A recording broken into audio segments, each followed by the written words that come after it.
Remand అన్నట్లుగా కూడా తెలుస్తుంది. So Aghori non bailable sections ఉన్న నేపథ్యంలో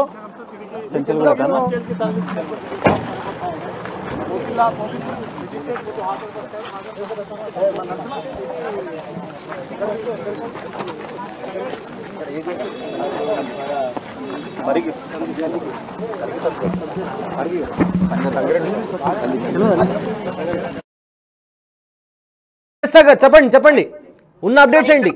నుంచి రిమాండ్ కి తరలించినట్లుగా కూడా తెలుస్తుంది. 14 రోజుల రిమాండ్ విధించినట్లుగా కూడా తెలుస్తుంది.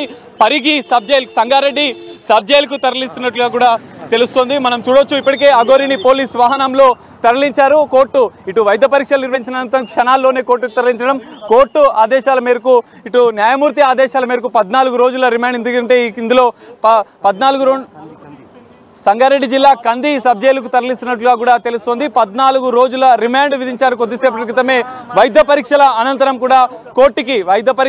కోర్టుకు తరలించిన నేపథ్యంలో నాన్ బెయిలబుల్ సెక్షన్ ఇందులో 308/4 సెక్షన్ ఉన్న నేపథ్యంలో మరికొన్ని సెక్షన్లు కూడా నమోదు చేసిన నేపథ్యంలో పూర్తిస్థాయి ఆధారాలు కూడా ఇప్పటికే పోలీసులు కోర్టుకు సమర్పించిన నేపథ్యంలో కొద్ది క్షణాల క్రితమే అఘోరిని ఇటు చేవెళ్ల కోర్టు నుంచి రిమాండ్కు తరలించారు. కొద్దిసేపటి క్రితమే పోలీసు వాహనంలో రిమాండ్కి వెళ్లారు. ఇప్పటికే వైద్య పరీక్షలు పూర్తయిన నేపథ్యంలోనే క్షణాల్లోనే కోర్టుకు తరలించారు. కోర్టు నుంచి కూడా ఇప్పటికే న్యాయమూర్తి ఇప్పటికే దీనికి సంబంధించినటువంటి 14 రోజుల రిమాండ్ విధించిన నేపథ్యంలో అఘోరి అలియాస్ అల్లూరి శ్రీనివాస్ ని ఇటు సంగారెడ్డి జైలుకు తరలిస్తున్నట్లుగా కూడా తెలుస్తోంది.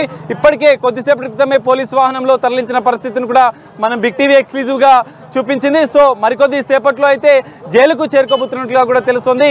సంగారెడ్డి కంది జైలుకి సబ్ జైలుకి తరలిస్తున్నట్లుగా కూడా తెలుస్తుంది. మోకిలా పోలీసులు స్వయంగా ఇప్పటికే వైద్య పరీక్షలు నిర్వహించారు. ఇప్పటికే 10 లక్షల రూపాయలు మోసం కేసులో దాంతో పాటుగా బెదిరింపులకు పాల్పడడం, మారణాయుధులను తాంత్రిక శక్తితో తాను చంపేస్తానని బెదిరింపులకు పాల్పడడం, ఈ 4 అంశాల మీద 4 సెక్షన్ల కింద కేసులు నమోదు చేసిన నేపథ్యంలో ఇటు మోకిలా పోలీసులు కీలక ఆధారాలు ఈ కేసులో ఇప్పటికే సేకరించారు. మనం చూడొచ్చు ఇప్పటికే పోలీసులు వైద్య పరీక్షలు నిర్వహించడం, కోర్టుకి తరలించడం, కోర్టు నుంచి నేరుగా క్షణాల్లోనే ఇదంతా జరిపోయింది. వైద్య పరీక్షలకు సంబంధించిన అంశాలతో పాటుగా ఇటు కేసులో ఉన్నటువంటి కీలక ఆధారాలను కోర్టుకి మోకిలా పోలీసులు సమర్పించిన నేపథ్యంలో 14 రోజుల రిమాండ్ విధించింది కోర్టు. సో ఈ నేపథ్యంలో సంగారెడ్డి కంది జైలుకైతే ఇప్పటికే కొద్దిసేపటి క్రితమే మోకిలా పోలీసులు తరలించిన పరిస్థితి అయితే మనకు కనిపిస్తుంది. సయ్యద్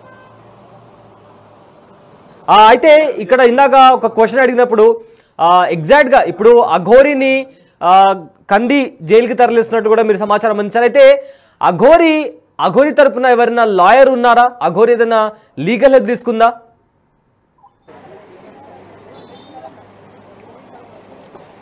ఎస్ఐ అది ఇప్పటివరకు అయితే దానికి సంబంధించిన అంశాలు అయితే తెలియరాలేదు. ఇప్పటికే కొద్ది క్షణాల క్రితమే అఘోరిని తరలించిన నేపథ్యంలో మరి అఘోరి తరపున ఎవరైనా న్యాయవాదులు ఉన్నారా లేదా అనేది మనం చూడాల్సిన పరిస్థితి. ఇప్పటివరకైతే అఘోరి తరపున న్యాయవాదులు ఎవరు లేరు. పూర్తిగా ఆధారాలను మోకిలా పోలీసులు సమర్పించిన నేపథ్యంలోనే 14 రోజుల రిమాండ్, నాన్ బెయిలబుల్ సెక్షన్ ఉన్న నేపథ్యంలో చీటింగ్, మోసానికి పాల్పడ్డ కేసులో మోకిలా పోలీసులు అరెస్ట్ చేసిన విషయం మనకు తెలిసిందే.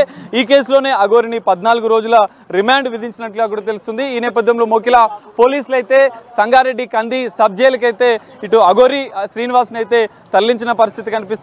న్యాయవాదులు సంబంధించిన విషయంలో మనం ఒకసారి క్లారిటీ తెలుసుకునే ప్రయత్నం అయితే చేద్దాం. సయ్యద్, నేను అఘోరిని, నా దగ్గర మంత్రశక్తులు ఉన్నాయని చెప్పుకుంటూ వస్తున్న అఘోరి ఇవాళ అనూహ్యంగా ఒక చీటింగ్ కేసులో బుక్ అయింది. సో ఇలా ఫేక్గా బయటకు వచ్చే వాళ్ళకి ఇది ఒక గుణపాఠం లాగా అవుతుందని కూడా చాలా మంది కామెంట్స్ చేస్తున్నారు. సో ఏంటి దీన్ని మొత్తంగా ఎలా చూడొచ్చు? అఘోరి కేసుని స్టార్టింగ్ నుంచి ఇంతవరకు దీన్ని మొత్తం ఎలా చూడొచ్చు?